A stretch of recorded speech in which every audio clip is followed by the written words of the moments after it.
Shalom, selamat malam. Perkenalkan, nama saya Rini Elsasiante dengan NIM 17030300019, kelas A, semester 7 dari program studi sosiologi. Video yang saya buat ini merupakan tugas ke-8 dari mata kuliah sosiologi terapan. Dari buku yang saya review mengenai Renaissance baru, di mana menyangkut dengan budaya. Budaya adalah jalur digital dan memori yang beradaptasi dengan cara berkomunikasi dengan publik. Digitalisasi memberi kehidupan baru ke dalam materi dari masa lalu dan mengubahnya menjadi yang tangguh aset untuk pengguna individu dan penting blok bangunan ekonomi digital yang menggoda. Budaya sering diwariskan turun-temurun dari satu generasi ke generasi berikutnya. Bentuk warisan budaya ini kemudian diawetkan, dipelajari, dihargai dalam masyarakat di masa depan. Langsung saja pada bagian yang pertama, membahas mengenai misi. Ada 3 misi utama. Yang pertama, yaitu akses penuh ke ekspresi budaya dan pengetahuan tentang masa lalu, saat ini dan masa depan. Dan yang kedua, digitalisasi lebih dari sekedar teknologi pilihan asli. Itu adalah kewajiban moral di saat barang budaya semakin banyak dikonsumsi secara online. Saat layar dan perangkat digital ada di mana-mana, itu sangat penting untuk membawa budaya online. Pada yang ketiga, yaitu komite percaya bahwa yang utama tanggung jawab untuk digitalisasi dan pelestarian warisan budaya kita harus sebagai dijumlahkan oleh sektor publik. Selanjutnya bagian kedua membahas mengenai visi. Budaya adalah hal yang paling penting di Eropa. Pemerintah dan lembaga budaya memiliki tugas untuk menjadi yang terdepan dalam digitalisasi. Namun, 2 peringatan harus segera ditambahkan mengikuti prinsip-prinsip ini. Pertama, digitalisasi pada dasarnya adalah tugas bagi otoritas publik. Ini tidak berarti bahwa sektor swasta tidak boleh di-devolved.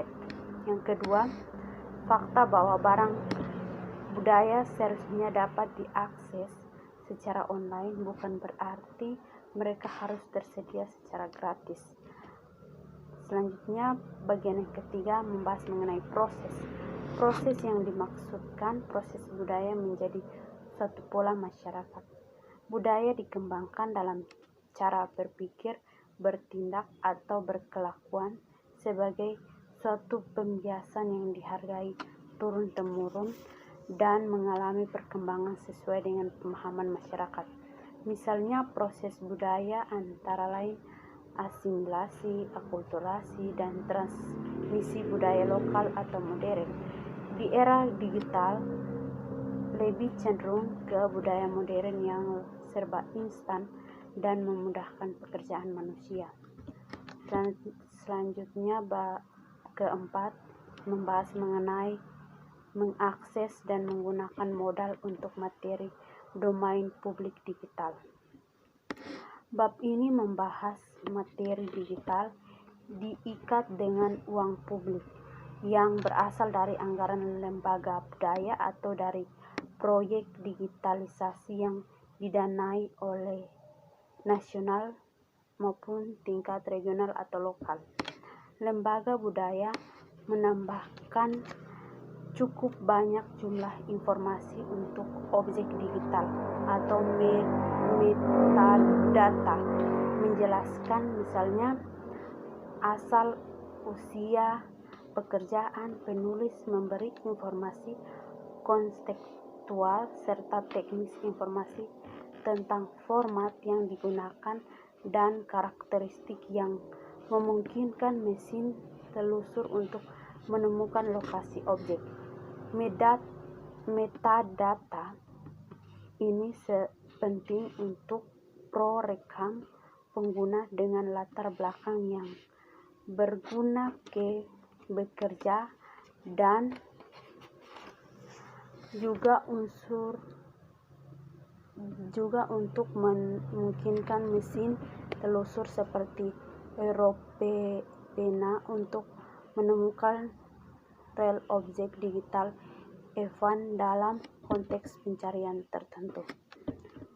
Pada bagian atau bab ke-5 yang membahas mengenai digitalisasi dan online aksesibilitas dari materi dengan hak cipta. Hak cipta mencakup semua bentuk ekspresi, mulai dari surat pribadi hingga komersial. Bahan yang diproduksi secara resmi seperti film, musik, buku, serta radio dan televisi, siaran yang diproduksi oleh perusahaan swasta dan penyiar sektor publik. Semua ini jenis materi yang dipegang oleh lembaga budaya di Eropa. Semua masalah berbeda yang diangkat oleh berbagai jenis pekerjaan perlu ditangani agar sesuai dengan norma yang ada dalam hukum kekayaan intelektual. Digitalisasi ulang meminta izin dari setiap salinan hak atau hak terkait.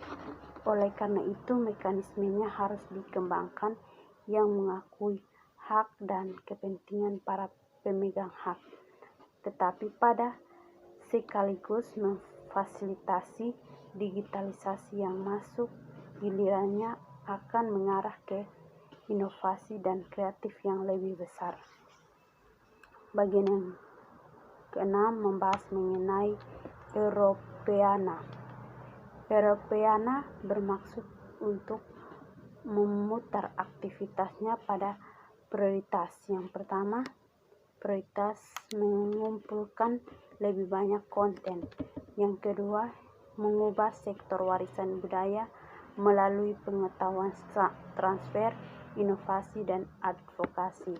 Yang ketiga, distribusi memberikan warisan budaya kepada pengguru dimanapun mereka berada adalah kapanpun mereka menginginkannya. Yang keempat, membantu pengguna mengukur budaya mereka dengan cara baru. Pengetahuan tentang Europeana di kalangan Eropa, warga European, guru, dan potensi lainnya, penggunaannya masih sangat terbatas. Selanjutnya, bagian yang ke-7 membahas mengenai keberlanjutan Eropa warisan budaya online. Pelestarian digital merupakan tantangan utama di era digital. Materi digital telah menjadi bagian integral dari budaya dan ilmu pengetahuan warisan TV. Karena perubahan teknis yang cepat, namun objek digital lebih terancam daripada yang terlihat. Fungsional berarti hanya dalam hard dan soft tertentu di suatu lingkungan yang war. Isu pelestarian digital sangat terkait relevan dalam konteks proyek digitalisasi, antara lain masalah organisasi, hukum, teknis, keuangan, dan keberlanjutan portal. Bagian yang ke-8 membahas mengenai digitalisasi perdana dan Europeana biaya peluang. Mempertimbangkan bahwa akses itu adalah landasan utama bagi posisi komite bahwa sektor publik memiliki tanggung jawab untuk membuat warisan budaya dapat diakses dan melestarikannya untuk generasi mendatang. Oleh karena itu, menanggung bagian terbesar dari biaya dalam Volpet, kontrol atas warisan Eropa dapat tidak diserahkan kepada satu atau beberapa pelaku komite berpikir bahwa sektor swasta harus dilibatkan dalam mendanai upaya digitalisasi. Faktanya, berbagai pemain swasta berpotensi tertarik dengan digitalisasi pendanaan.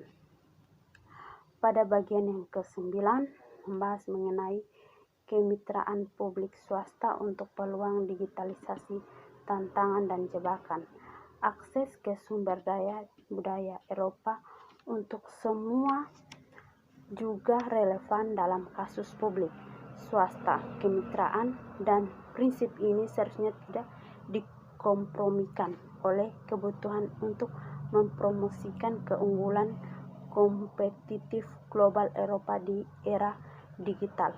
Sebagai penjaga warisan budaya, agregator konten budaya, dan pendidik budaya, lembaga wajib untuk menjaga misi inti sambil membentuk kembali tradisi peran nasional dengan latar belakang digital bergeser, membuat koleksi dapat diakses di garis memungkinkan untuk menangkap peluang era digital.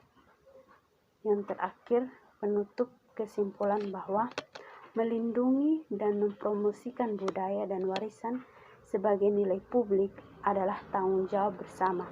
Ini berarti memperjuangkan keanekaragaman budaya dan membawa warisan bersama ke depan, menjembatani tradisi dan modernitas, membina pemuda dengan masa lalu, dengan demikian membuka jalan untuk masa depan.